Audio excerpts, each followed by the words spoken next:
আমি বাংলায় গান গাই, আমি বাংলার গান গাই, আমি আমার আমিকে চিরদিন এই বাংলায় খুঁজে পাই। আমি বাংলায় গান গাই, আমি বাংলার গান গাই, আমি আমার আমিকে চিরদিন এই বাংলায় খুঁজে পাই।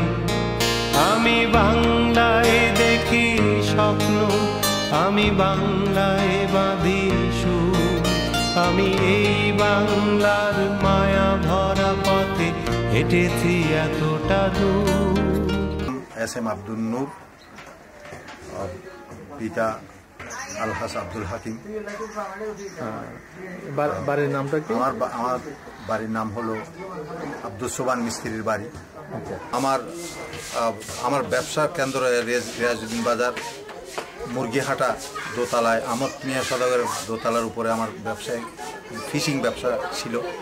বিহারি সে আমার থেকে বাকি ব্যবসা করতে করতে 3000 টাকার মতো তার কাছে পেতাম। যেহেতু আন্দোলনের মাস, যেহেতু বিভিন্ন রকম রাজনৈতিক সাংঘর্ষিক, তখন চারিদিক দিয়ে আগুন জ্বলছে। আমি মনে করলাম যে কি বিহারি কোথায় যায় না কোথায় যায়, তাড়াতাড়ি তার কাছ থেকে পয়সাগুলো পাওয়া। আমি টাকা চাওয়ার পরে সেই আমাকে বললো যে কি টাকা তোমার কাছে পাই।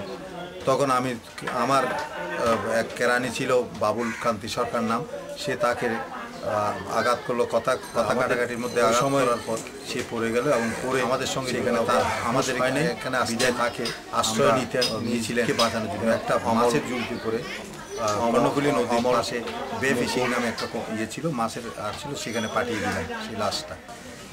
তারপর এখানে যখন আমি এখন একজন হত্যাকারী হিসাবে আমাকে চিহ্নিত করা হলো এবং পাকিস্তানিরা আমাকে তালাশ করতেছে সে আশফাককে হত্যার কারণে, বিদায় আমি ব্যবসা ছেড়ে আত্মগোপন করলাম।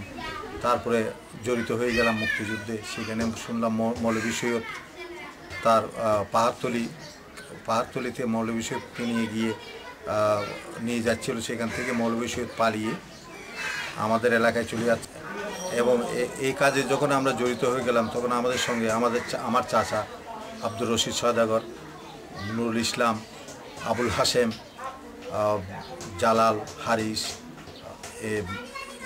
এনারা আমাদেরকে যথেষ্ট সহযোগিতা করেছে।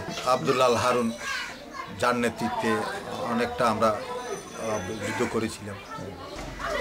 গুলমেহের খাতুন, সুবান মিস্ত্রির বাড়ি, বয়স প্রায় 110-এর কাছাকাছি। মুক্তিযুদ্ধের সময় তিনি মুক্তিযোদ্ধাদের পুত্র স্নেহে লালন করেছেন। এটা আব্দুল সোবান মিস্ত্রির বাড়ি। 71 সালে মুক্তিযোদ্ধাদের অন্যতম আশ্রয়স্থল ছিল। নূর বেগম না? তো এই যুদ্ধের সময় 71 সালে একটা যুদ্ধরা যায় আসতে কি করতেন? যুদ্ধ ওই ওরালাই নাস্তা পানি রুটি খানা তৈরি করতাম। আচ্ছা, কি এখানে বলবেন? হোসনা বেগম না? যুদ্ধের সময় কি করতেন? আরে রুটি রুটি বাইরে কালে হাওয়া ধরে বস্তার বস্তা ময়দা এই ফাঁকটা করে খাওয়াইতেন। মরহুম আব্দুর রশিদের ছবি এটি। 71 সালে উনি আমাদের মুক্তিযোদ্ধাদের বিভিন্নভাবে সহযোগিতা করেছেন। এটা নুরুল ইসলাম সাহেবের বাড়ি। 71 সালে এই ঘরটি মুক্তিযোদ্ধাদের আশ্রয়স্থল হিসাবে ব্যবহৃত হতো। কি যে নুরুল ইসলাম 71 সালে মানে কি করছিলেন? মানে তারা লোক মানে মুক্তিযোদ্ধা যারা আছিল তারা খেস মতো আসছিলাম, তারা যেটা ফাটাইয়া দেখে। আর বিশেষ করে মানে যে মৌলভী সৈয়দ আছিল, আচ্ছা, আব্দুল নূর, বুঝে না, হাশেম, মানে তারা আরো খুব বেশি ইয়ে করতো। মৌলভী সৈয়দ খুব বেশি বিশ্বাস করতো যখন হাজে করতো মানে আর হতো যে জেলাকে এসআক চেয়ারম্যানের ঘর মিলিটারি এদের আর ডিউটি এটা দিয়ে তো মিলিটারি কলেজে মিলিটারি ইয়ের পরে রাজাকার আলবদর হচ্ছে। রাজাকারে এটা দেখতে পাচ্ছে রিক্সা চালিত রাজাকারে বারবার মানে বলতেছে মানে স্যার এইটা চেয়ারম্যানের ভগ্নিপতি এসআর চেয়ারম্যানের ভগ্নিপতি এটা, কিন্তু ওরও তো মানে বাংলা সাত গায়ে কথা বুঝতেছে না, কিন্তু অফিসারটা খুব ভালো ছিল অবশ্য। বলতে ভাই हमारा तो कोई कसूर नहीं है, तुम्हारा लोग बोलता है ये बुरा है ये बुरा है, ये इधर बुरा है इसलिए हम लोग आया।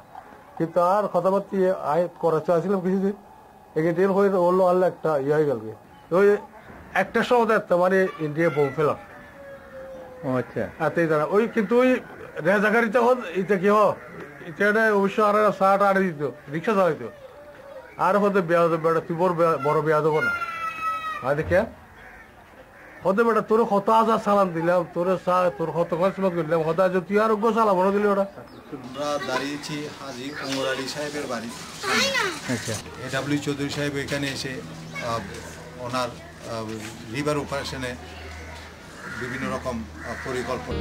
বাংলায় আমার জীবনানন্দ, বাংলা প্রাণের সুর। আমি একবার দেখি বারবার দেখি দেখি বাংলার মুখ। বাংলায় আমার জীবনানন্দ, বাংলা প্রাণের সুর। আমি একবার দেখি বারবার দেখি দেখি বাংলার মুখ।